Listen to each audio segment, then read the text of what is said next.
Hello, everyone. Welcome back to Zdenek's English podcast. Welcome to another episode. It's been a while since I recorded something.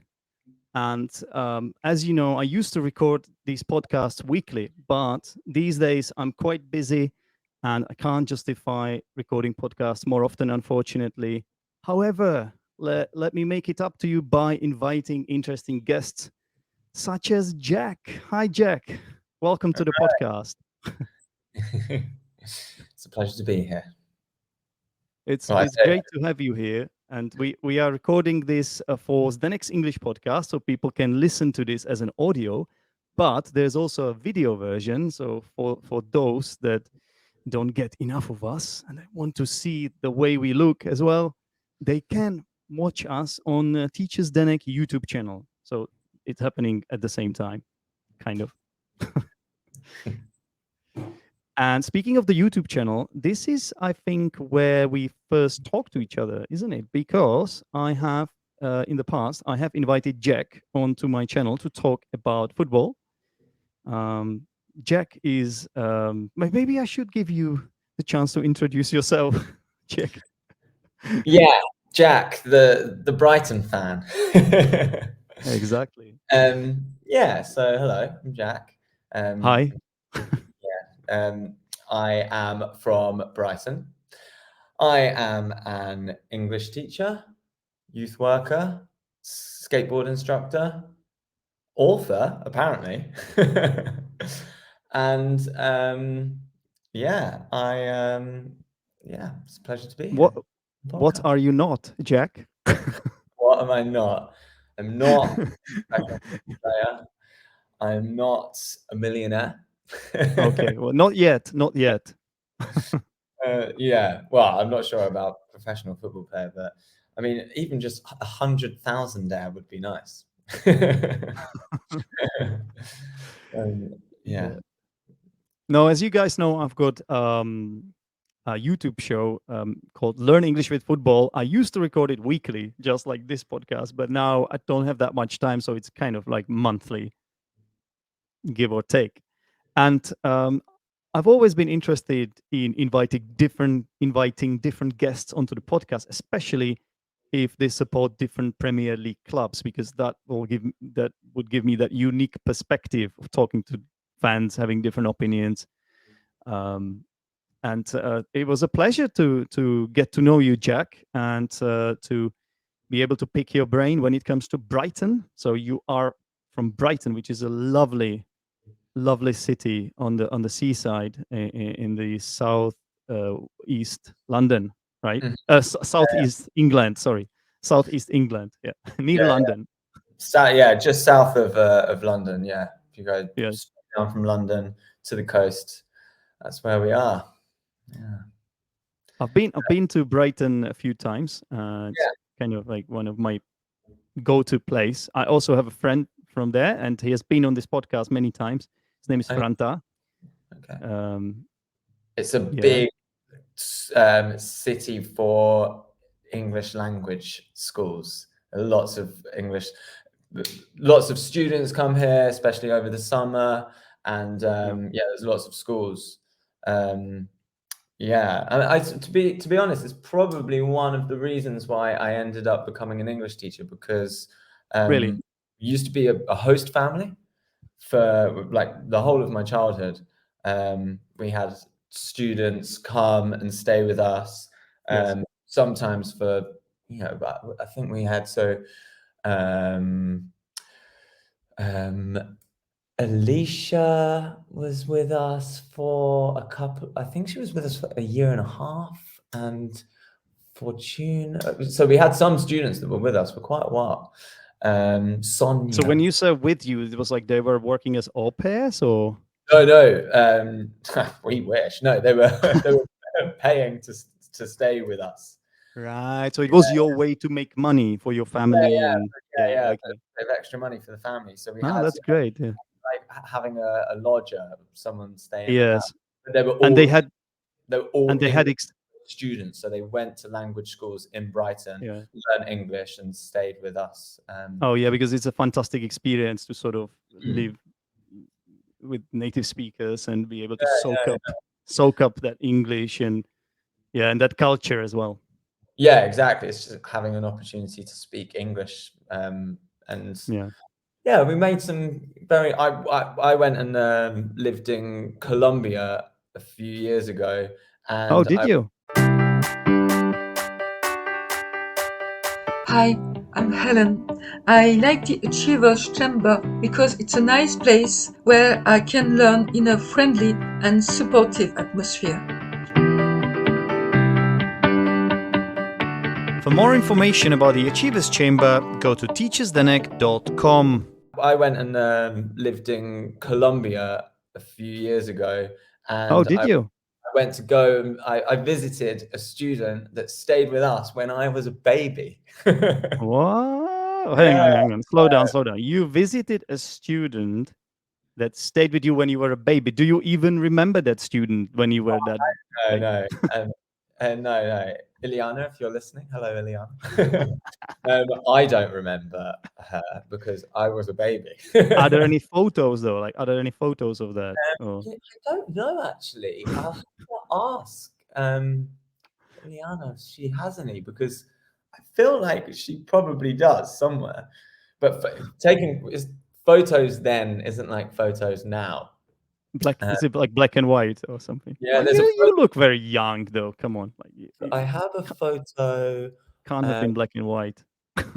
think maybe I sent the photo in an email to um, my newsletter. I Mm. have a photo of us with a different student. Uh, Mm-hmm. what was her name? Lily, Lila. Um, Lila.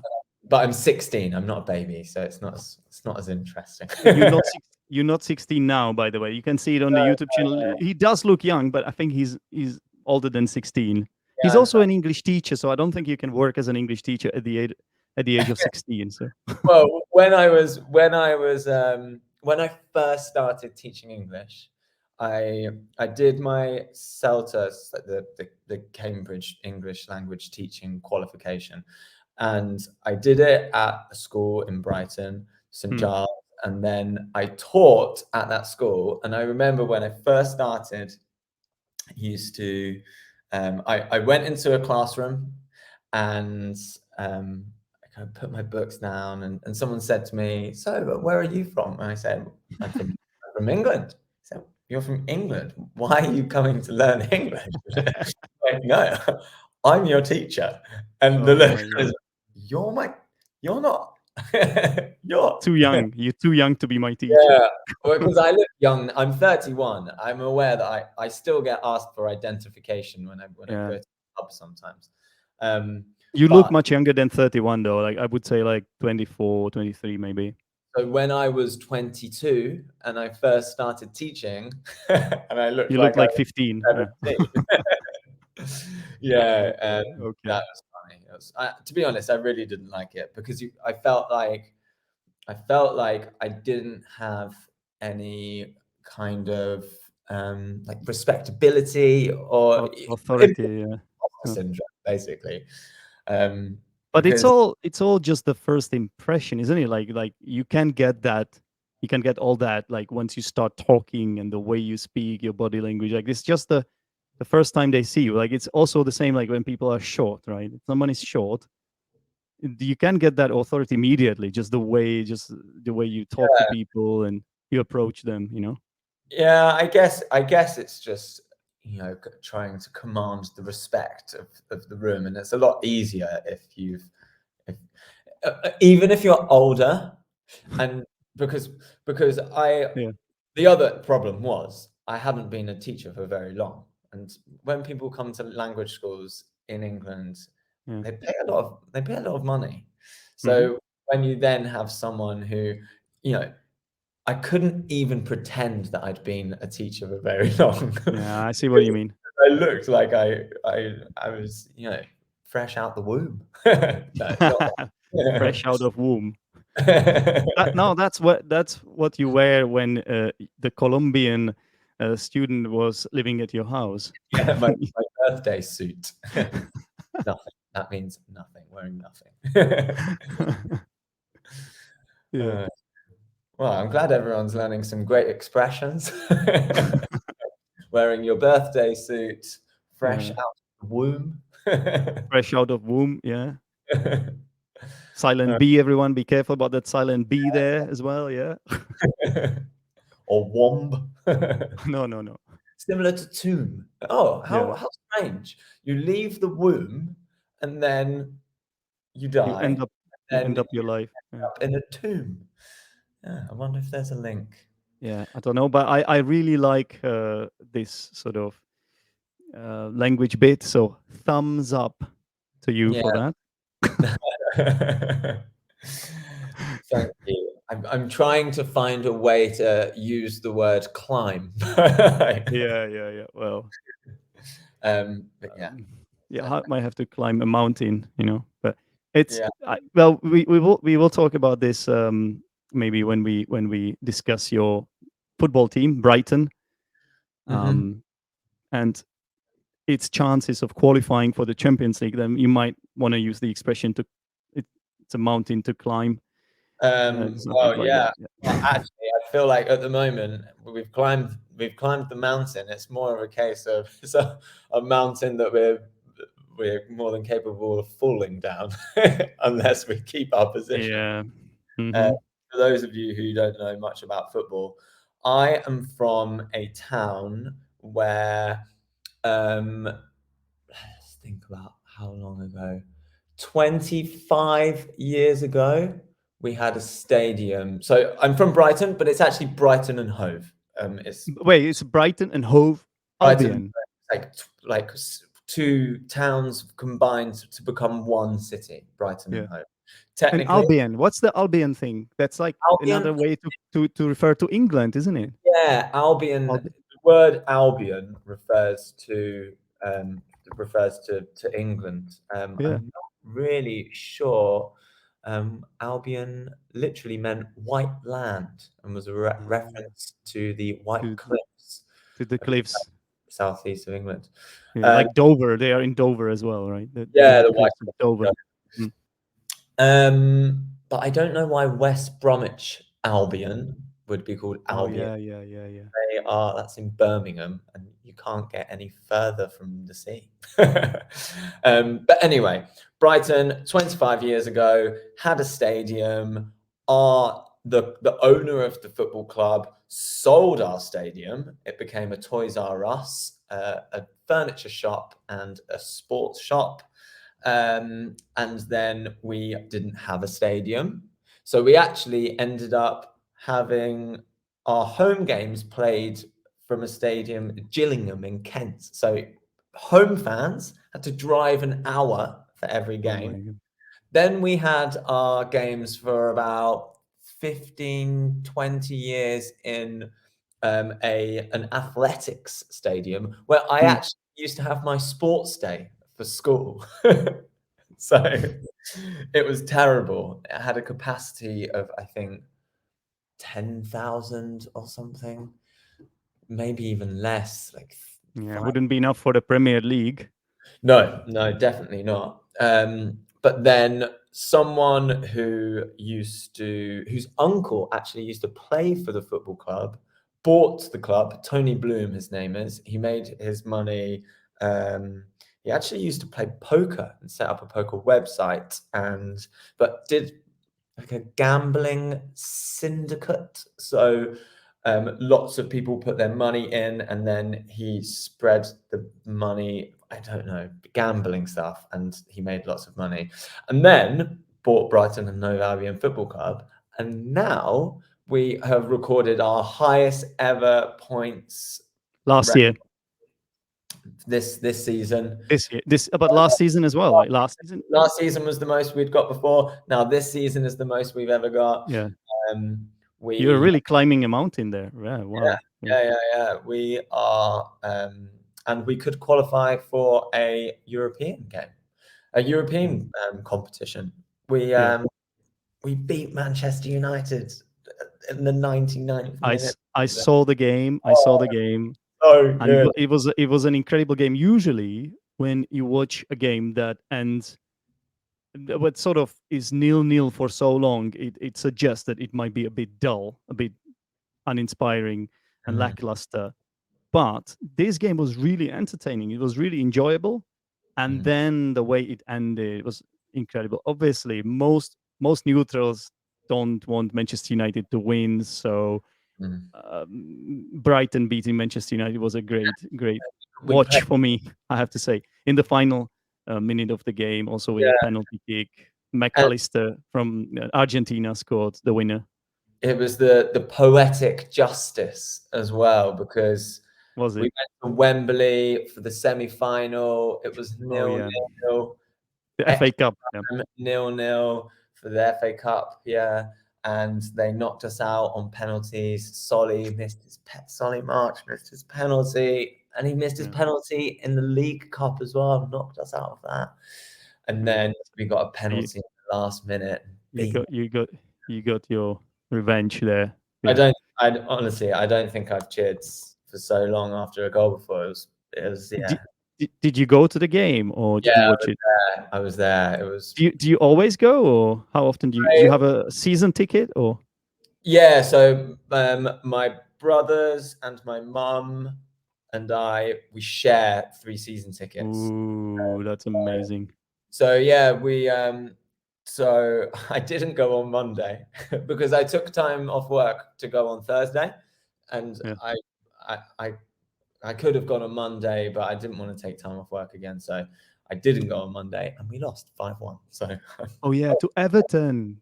5-1 or 6, yeah, it was 5-1, yeah. 5-1 to Everton, who are in the relegation scrap. All of my step family are Everton fans as well. Um, Evertonians. yeah. Scousers, Liverpool. Yeah. So yeah, the less said about that, the better. You see, guys. So this is what we talk about when Jack joins the football show. Some of you may know it. I know there are followers of this podcast that are not interested in football, but it's part of what I do, and it's just the best. It's just the best thing in the world. How can you not talk about it? And you can make so many friends and meet so many people through it. It's Hmm. just such a popular thing in the UK, right, Jack? Yeah, it really is. Yeah, it's and it's such a lovely thing to be able to just someone that you don't even know, and you chatting. You can chat for hours about. Exactly. I mean, it's part of the reason why we connected, to be honest, Yeah, um, because of that shared interest. Um, exactly. yeah, yeah, And I find that even when you meet people whose English is really not up to scratch, so to speak, you can still make that connection because you just name all the players, you talk about the scores, the teams, yeah, and yeah, that's all you have to do really. yeah, And yeah. I've met a few people here in Vietnam already, and I spoke to them about the games, and everybody knows the players. I saw that So picture it's of the bus driver with with his Man United phone case. exactly. I was the only person on that bus as well. It was so incredible. You an Arsenal I fan? was I am an Arsenal fan, and I was in Thailand. I was doing my visa run, yeah, in Thailand, and I booked this coach company to take me from the airport to the Chinatown, which is like somewhere in the center of Bangkok. Mhm. And so I ordered a return ticket, and on my way back, I was the only person on the bus. And then when I was getting on the bus, the bus driver, he took a photo of me. Yeah, and I kind of understood why he was doing it. I think I was like a good opportunity to market the company, I guess, especially since they can't be doing that well if I'm the only person on the bus, right? So I was like, yeah, sure. But then I noticed, hang on a minute, he's got a Manchester United case. That would be a great opportunity to return the favor. And so I took a photo of him and then I shared it on the social media and Yeah. yeah, in the group, and it's incredible. Well, at least you got your. Well, it's quite a good excuse to take a photo, because he took a photo. Why did he take a photo? Because it's not very often Uh, that you see a kind of Westerner. Probably normally he probably like drives the bus and there's no one on the bus. Oh, I don't yeah, know. I just there is a passenger on the bus. We might as well take a photo of him because it's so unusual, right? So let's But let's does that capitalize on that. does it happen in because I've been to India before, and Yeah, sometimes in India, um, when people just want to have a photo of you because yeah. you're Western and they don't see many You're Western people. white, Western white. I And remember one time I went out with my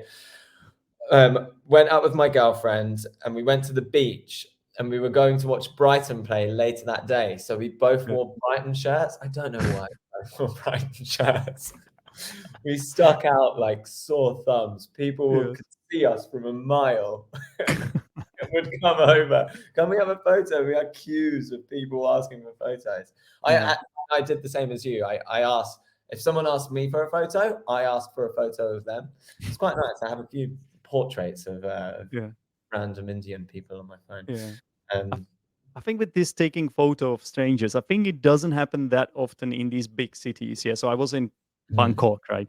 And I live in Da Nang in Vietnam. So these are big cities and yeah, they are used to foreigners here. So that doesn't happen that often. But if you go somewhere in the village or something, then yeah, that's yeah, going to be a different story, right? They will just think you're, as you said, you stuck out like a sore thumb, yeah, and you just revelation there, really. yeah. Yeah, I mean, we were in Mumbai. I mean, which is well as big a city as it gets, really. Yeah. But yeah, I don't know. Definitely recommend going to India. By the way, I had a really nice time there. Such an amazing country. Hmm. Have you been before? No, I haven't.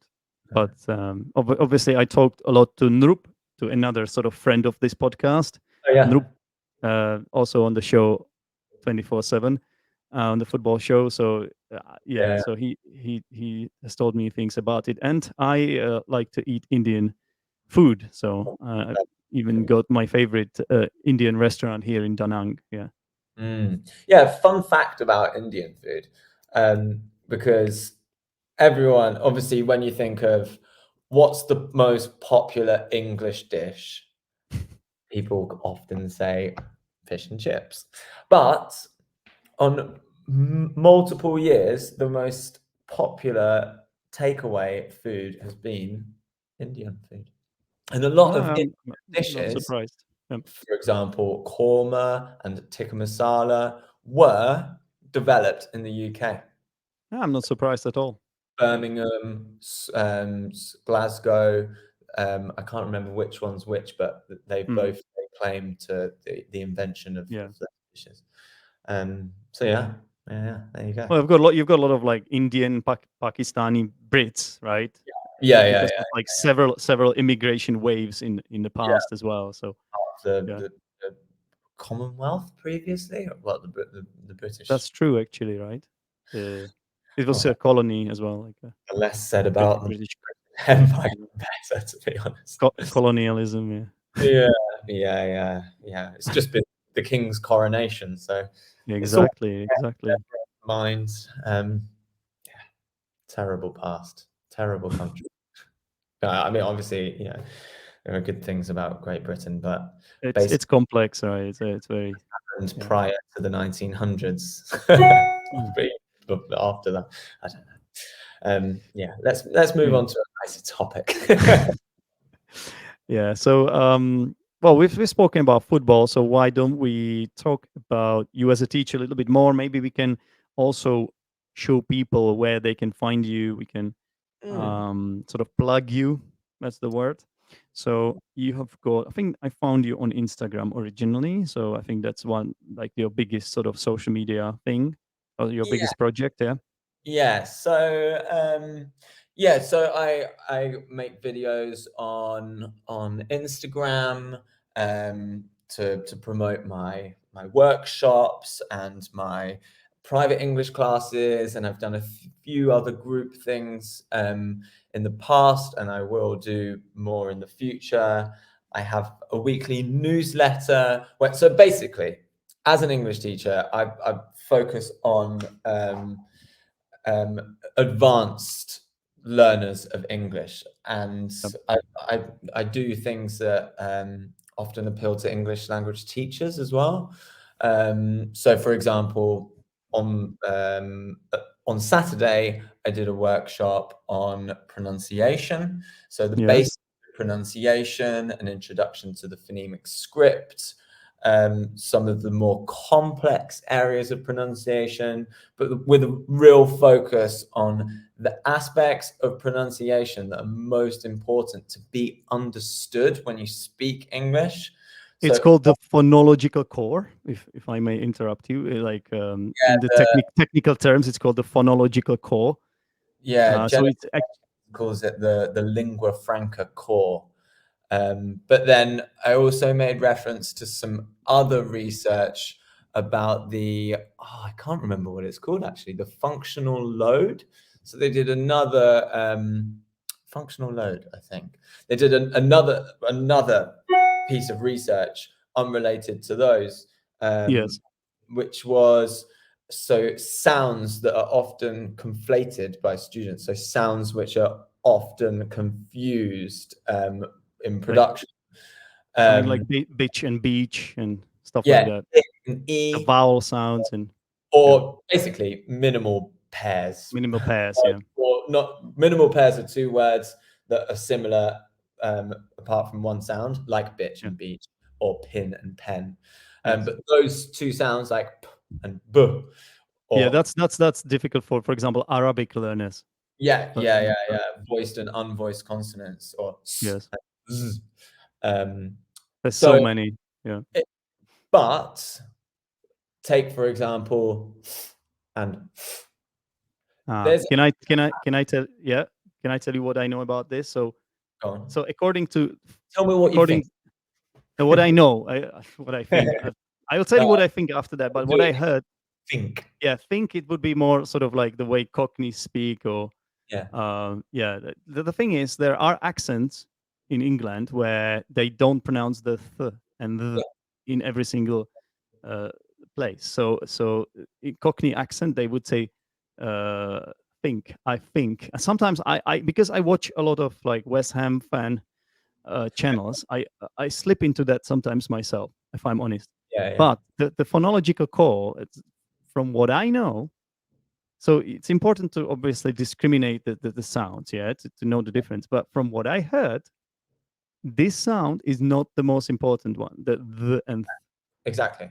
yeah, It's actually, in terms of the findings of their study, were there are loads of different ones that can be confused, lots of different yeah, combinations of vowels and consonants, and it was on a scale of 1 to 10, 1 being most yes, important to get correct, and 10 being least important. One like p and b was a yep, number 1. You need to mhm, be able to distinguish between those yep, sounds, and f and v, no problem no, whatsoever. And no, also, and and v, yep. also, um, So yeah.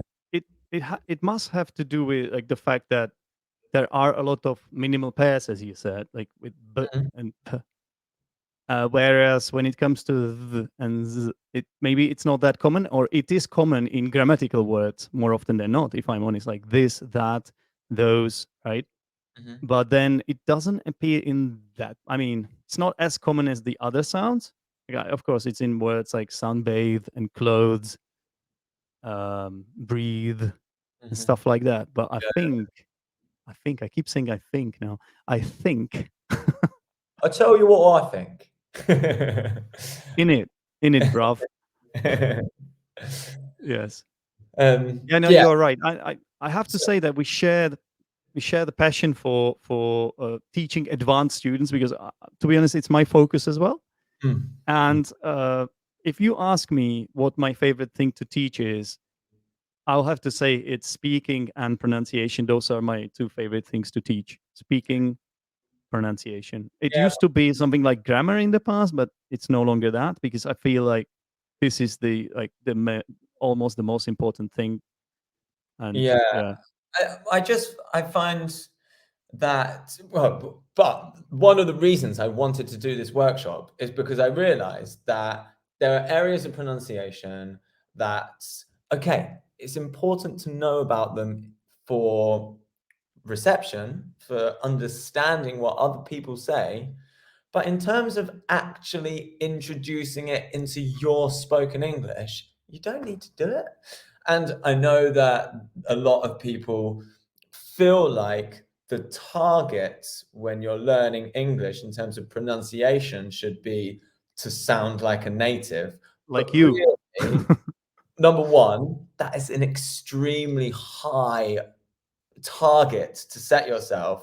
Yes. Arguably, some people think for some people maybe impossible. Mm. So you could be setting yourself up for disappointment. I'm not going to lie. I teach someone who wants to sound like a native. They're an I actor. do. They they want to get speaking roles in the UK. Their English is incredible. Mm. Their pronunciation is incredible. But to get a speaking role Yeah. for where you need to be an English person, you need to have impeccable pronunciation. And they're very hardworking and they're up for the challenge. And I don't think that there's anything wrong with that if Yeah. you know that how much hard work you need to put in, and that it's going to be difficult. Go for it. But what I don't like is that some people sell their services on the premise that you should sound like a native. I saw I an hate advert it. for a phone application. You can go from this to this. Do you Yeah. sound like a And native? Jack, I'll be honest with you. There are a lot of Instagram people, in like a lot of teachers who just speak about this Mm, 24/7. I can't stand it. It just goes against all the principles of language learning, and ELT just doesn't. It just they frown upon it now, and yeah. you But I you should sound intelligible. That should be your goal. Now, your case with your student, if your student is an actor, that is a different story. So you are basically their accent coach. That is a different story. They need to get a role, or they, I don't know if they need it for an audition. Never mind, but it makes sense. They have a very, very specific target. But the vast majority, like 99% of English learners are just, I'm sorry to say that, but they are just deluded. They just, and it's some to do with some insecurities or with just unattainable aims, as you said, and it's possible it's just some sort of myths spread throughout their childhood or something like that, and people just don't realize that this is not what matters. So I think what you were talking about was linking. I think your point is going to be, you didn't say it, but I think your point is going to be that linking is, it may be important for understanding, but it may be overrated when it comes to teaching it. Am I right? Yeah, not just linking, but elision, assimilation. They're all Yeah. aspects of connected speech that you can learn and you can introduce them into your spoken English. Yeah. But, and this is true, they actually make you less in comprehensible or Yep. intelligible for especially if you're going to be speaking to other learners of English. When most, I can't remember the exact statistic, but I think around 80% of English language conversations, no, it's more than that, but they occur between non-native speakers of English. Exactly. One And non-native and another non-native speaking together. So try to make your English understandable. Don't introduce an element of pronunciation that's going to make it more difficult for you to be understood. But there's one more thing, and I do completely understand this, and it's the fact that people want to assimilate into societies, yes. and there's intelligibility, which is being understood, and then there's comprehensibility, which is someone's ability to understand you without having to work hard to understand you. Yeah. And I know that there is an issue with comprehensibility and pronunciation and people wanting to sound like a native so that they can feel fully assimilated into society or get the respect of people or not be asked, oh, where are you from? That's something I've recently realized, that I thought that when I asked people that question, it was me showing that I'm showing interest in them and that I want to find out more about them as a person. But a lot of people actually find that question quite insulting, and I've Or stopped. intimidating. I can understand why. For me as an English teacher, I've been learning this language for so long, and I've got so far with it. And yet, someone like when I was living in London, I would have been asked that question. And if someone had suggested to me, for example, they would have tried to guess where I was from, and they would started guessing most likely Poland, and in worst case, Russia. And then that would be very insulting for me because I'm Czech. And I don't even want people to guess my nationality like that, because at that point, at that time, I wanted to sound more British, let's say. But now I know it makes no sense anymore. But I understand where you're coming from, and those are valid reasons. But at the same time, as teachers, we shouldn't encourage them. And I respect you for having these views, because I like we mentioned, like there are too many teachers who just use the like manipulative marketing, and they just the slogan sound like a native, and it's just going in the wrong direction, and it's misleading English learners. They're Yeah, being sold lies, and it's ineffective. They're wasting their money, and it's just wrong. It's just I, wrong. The whole accent reduction idea, unless it's done for the purposes of what you said, like uh, becoming an actor that needs to have a specific accent, I don't get it. And even as a teacher, I don't get it. I don't think it's a problem if you have a Spanish accent, as long as your English is really, really great and you I also, can help your students. I don't think it's an issue if you sound a little bit Spanish or Italian or I don't know, German. yeah, I listened to a podcast.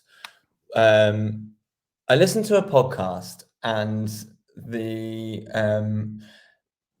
they'd already had a guest on the podcast that was talking about what we're talking about now. And then they had a guest on the podcast that was there in support of trying to sound like a native.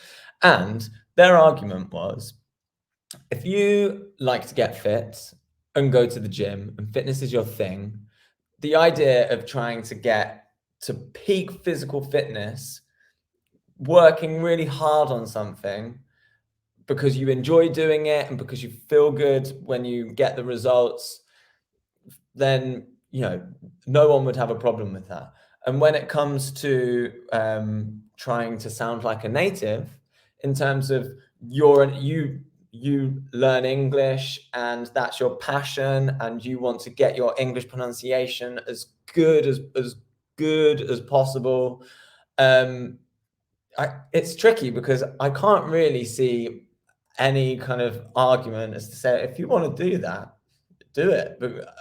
Because But the thing is, going to the gym is a healthy thing if you do it in the right way. You don't Mhm. take steroids, or you just so many people exercise in the wrong way. Like I see so many people, they're just using the wrong muscles for the wrong exercise Yeah, because they want to lift more weights. So if you do it right, it's a healthy thing to do.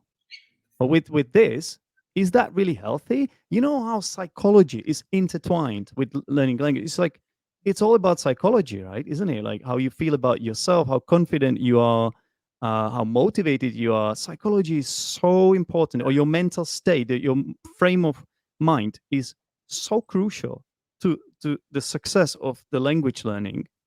And then when you are telling people to do the wrong thing, and uh, it, it's just it's going to mess you up in the end, in the long run. You just I don't believe in this, and I think I know which podcast you are referring to. I heard that podcast as well, I think. yeah. Yeah, it was very disappointed. I even messaged the Oh the yeah, really? host. I exchanged a few words with her. She actually understood me. She understood what I was saying. Yeah. Yeah, it's. I mean, the person who was speaking was a non-native, and it's there that everyone is entitled to their opinion. And I think it's important to have these discussions because you hear other people's opinions on them. And but yeah, I heard that, and I thought, well, if that's what you want to do in your spare time, go for it. I think one of the real issues is that people feel like that is what they need to do when they don't need to do it. Yeah. People feel like that Yeah. is the target that they need to set themselves, when really the target you need to set yourself is being understood by other people, and Yeah. that is the bottom line as far as I'm concerned. Absolutely.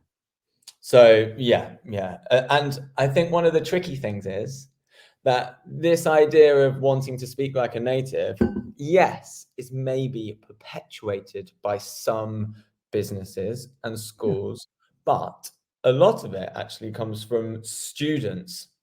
And it's easy enough for teachers, quite large proportion of English language teachers, saying native speakerism is wrong and we shouldn't be trying to put the native pronunciation and native teachers on a pedestal, because there are just as many strengths to being a teacher who has learnt the language, arguably more strengths in some circumstances. But when demand is pushed by students, it's tricky to combat that. I know. work I in a know. school in Spain, and we had non-native teachers.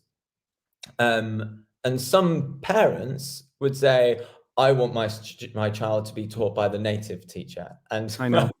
my boss would say, there is actually no difference between having that teacher and that teacher.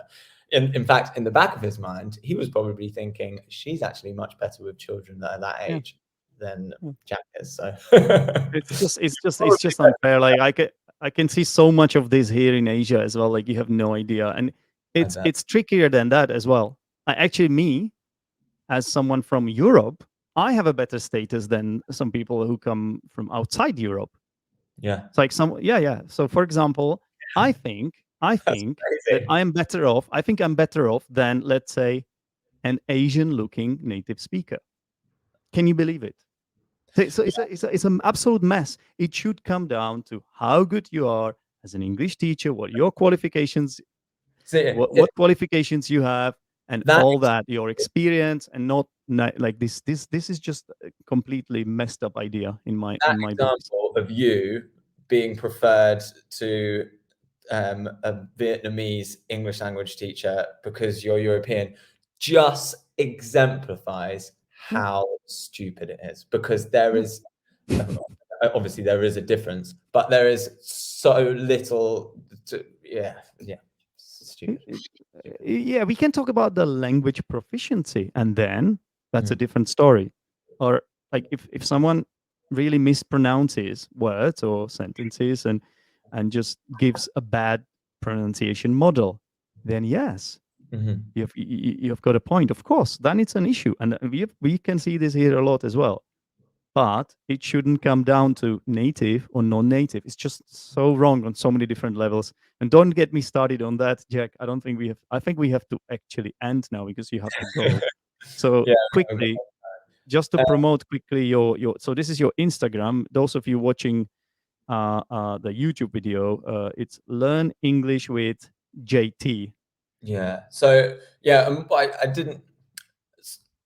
I meant to say earlier, I focus on teaching high level English learners, helping teachers, but my other kind of focus is implementing learner skills, study skills with my students. So being able to record vocabulary Hmm. proficiently and to Yeah, give them activities to be able to reuse it, and giving them the skills they need to take a video and get the practical, most kind of out practical, and yeah, there, how to use educational technology to make the most of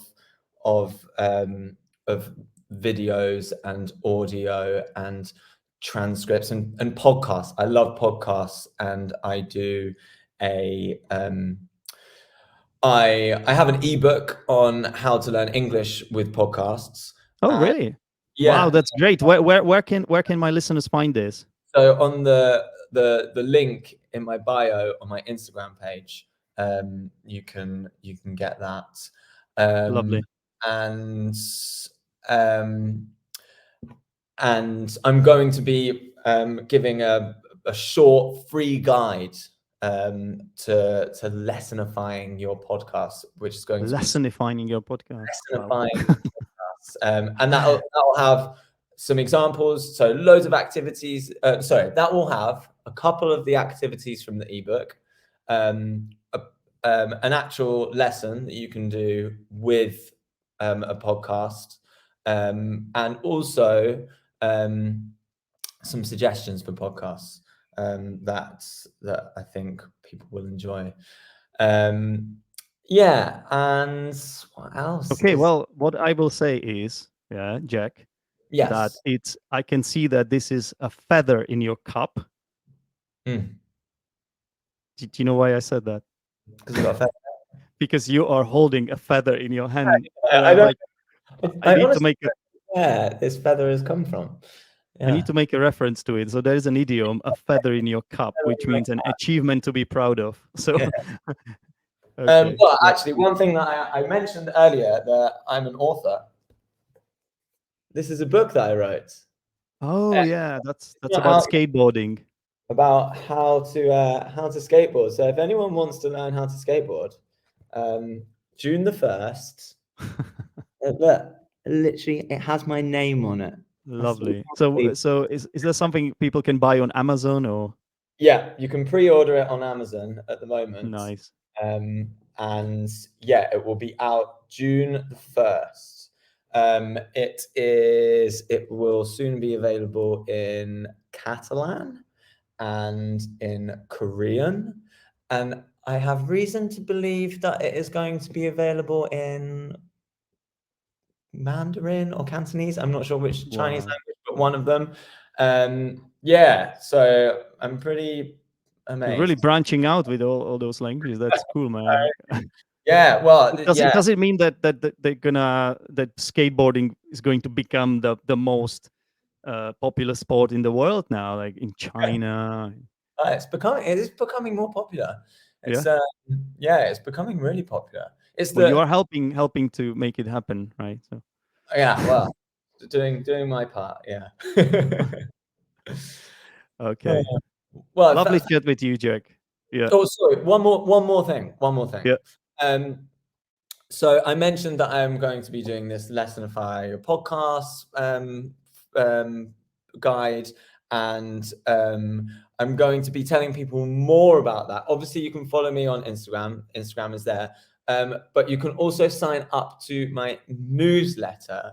So I give people motivation to carry on learning English. I give people practical activities that they can do. I share resources with people, or skills and techniques for practicing your English, or for getting the most out of a particular video or podcast.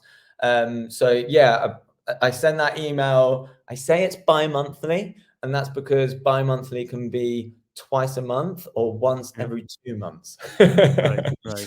Has two meanings. Yeah. Yeah, Okay, lovely, Jack. Thank you very much for all that. I no mean, worries. you seem to be very resourceful, and I'm glad to have caught up with you. And hopefully, I will have another opportunity to talk to you about Brighton and Brighton season, perhaps after the end of the season. If Brighton make it to top four, I mean, that would be amazing to celebrate this with you. Go get on, Seagulls. Get in is the word. Get in, Seagulls. Yeah. Getting, come on. Come on, yeah. Okay, lovely, Jack. Thank you for having Yep. me. It's a pleasure. Yeah, no worries, man. No worries. Thank you everyone for listening to Zdenek's English podcast. Or if you have been watching this on Teachers Zdenek YouTube channel, and this has been Jack My name is Zdenek, and yeah, hope to talk to you soon. See you later. I'm just See getting you. a photo. Cheers. Bye.